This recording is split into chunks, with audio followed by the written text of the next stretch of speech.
Savez-vous que le gouvernement du Canada a promis de réformer le fonctionnement des élections fédérales? Le système électoral est l'appareil démocratique qui permet d'exprimer en nombre de sièges dans un Parlement les préférences de la population. Les modes de scrutin majoritaire et proportionnel sont les plus couramment utilisés. On en entend beaucoup parler, mais savez-vous de quoi il s'agit?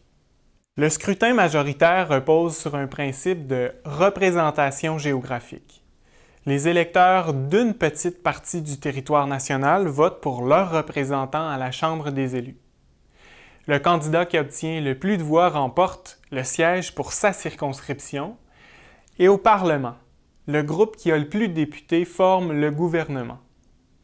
Si ce parti détient plus de la moitié des sièges, il forme alors le gouvernement majoritaire.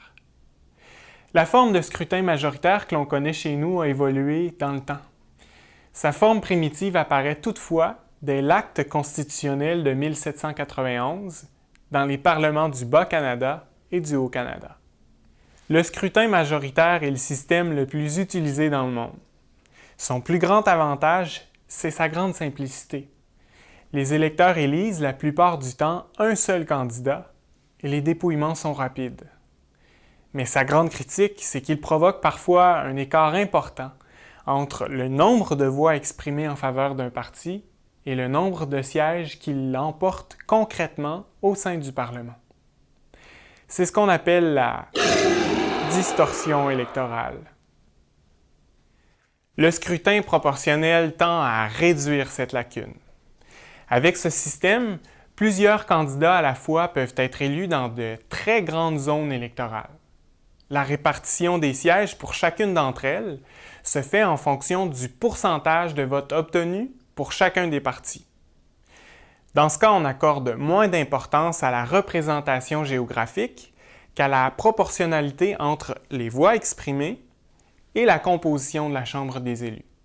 Un système qui comprend plusieurs grandes zones est appelé la proportionnelle régionale. Il est mis en œuvre par exemple en Russie et en Italie. En Israël et aux Pays-Bas, le pays tout entier forme une seule zone, incluant tous les sièges. C'est la proportionnelle intégrale.